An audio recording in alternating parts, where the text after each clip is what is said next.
कुंडली के पितृदोष से मुक्ति पाने के लिए मौनी अमावस्या का विशेष महत्व है, क्योंकि इस दिन आप तमाम कुंडली के दुर्योगों से मुक्ति पाने के प्रयोग कर सकते हैं। क्योंकि इस तिथि को तर्पण की तिथि, स्नान दान की तिथि के लिए बहुत पुण्य फलदायी माना जाता है। मौनी अमावस्या ज्योतिष शास्त्र और धार्मिक दृष्टि दोनों ही दृष्टि से यह तिथि बहुत महत्वपूर्ण है और इस बार 11 फरवरी 2021 को मनाई जाएगी। अब यह तिथि चुपचाप रहकर, मौन रहकर ऋषि मुनियों की तरह आचरण और स्नान करने का महत्व के कारण जाना जाता है, जिस कारण हम इसको मौनी अमावस्या कहते हैं। भले ही आप पूरे दिन मौन ना रह सकें, पर सुबह उठने के बाद किसी से बात ना करें, नित्य कर्म से निवृत्त होकर स्नान दान तक मौन रहें, उसके बाद बातचीत करें। कुंडली के पितृदोष से मुक्ति पाने के लिए इस तिथि का अपना एक महत्व होता है, क्योंकि इस तिथि के दिन पितर दोषों से मुक्ति पाने के विशेष प्रयोग किए जाते हैं।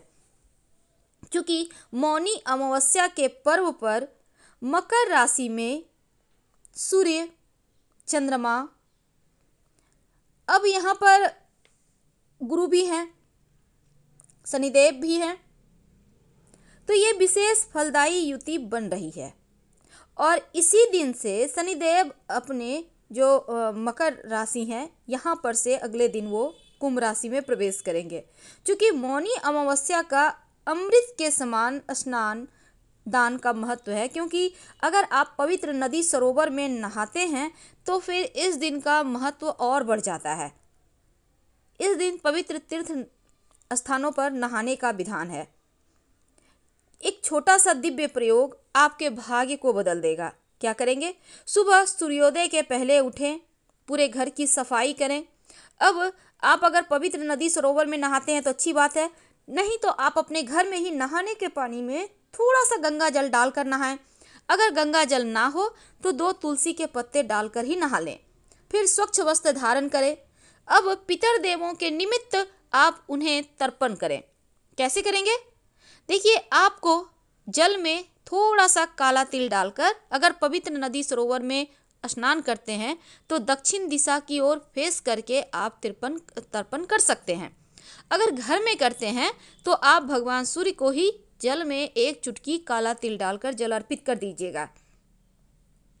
फिर आप, अगर आपके पास चंदन की या रुद्राक्ष की माला है तो गायत्री मंत्र जरूर जपिए, क्योंकि इस दिन अगर गायत्री मंत्र का जप किया जाए तो जीवन के कठिन से कठिन हालातों से बाहर निकलने में आपको मदद मिलती है। दैव योग यानी दिव्य आत्माओं की कृपा बरसती है। तो जब आप गायत्री मंत्र पढ़िएगा तो पढ़ने के पहले आप लाल आसन पर बैठे एक तांबे के पात्र में या कोई बर्तन में जल या गंगा जल भरकर रख लें। फिर गायत्री मंत्र पढ़ें, फिर उस जल को पूरे घर में छिड़काव कर दें। अगर आपके घर में कोई अस्वस्थ है तो उनको भी सेवन करा सकते हैं, उनका स्वास्थ्य जल्दी ठीक हो जाएगा। बाकी बचे हुए जल आप किसी पौधे में डाल दें।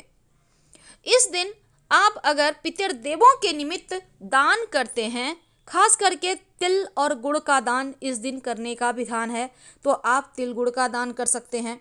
क्योंकि मौनी अमावस्या पर हो सके तो पवित्र नदी सरोवर में नहाने की कोशिश करें, नहीं तो घर में ही गंगा जल डाल के।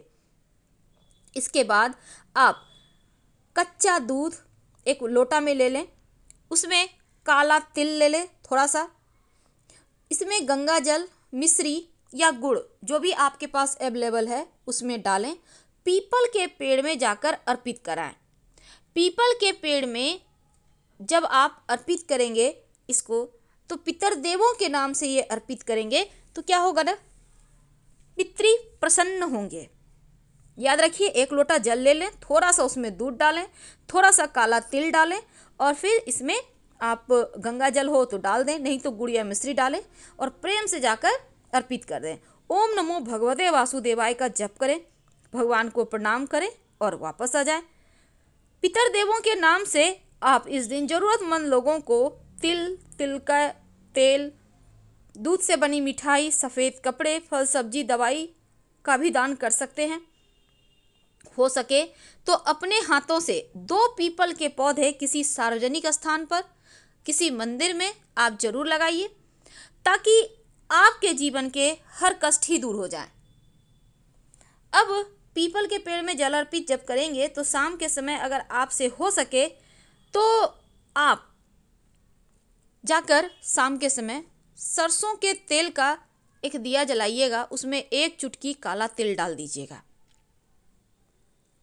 तो मौनी अमावस्या के दिन ये उपाय करने से आपके भाग्य पूरी तरह से बदल जाते हैं, आपके पक्ष में आते हैं। वैसे बहुत सारे लोग कुंभ स्नान करते हैं, कुंभ या नदी सरोवर में नहाते हैं, और आज के दिन गाय को भी विशेष तौर पर, वैसे तो इस मौनी अमावस्या के दिन शाम के समय पवित्र नदी सरोवर के किनारे दिया जलाने का भी विधान है, और इसके साथ ही मौनी अमावस्या के दिन मौन रहकर ही स्नान किया जाता है।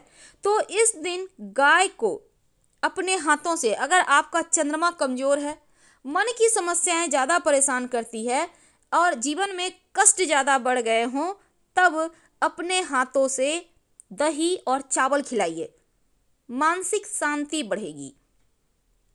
और इसके बाद गाय को छूकर आप अपनी मन्नत कहें, आपकी मन्नत पूरी होगी।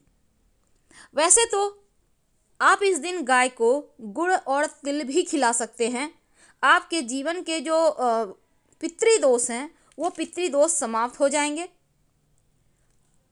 माना जाता है कि इस दिन अगर आपके पितृदोष ज़्यादा परेशान करें तो आप अपने घर के छत पर एक दीपक जलाएं, एक बर्तन में पानी रखें, इसके साथ ही आप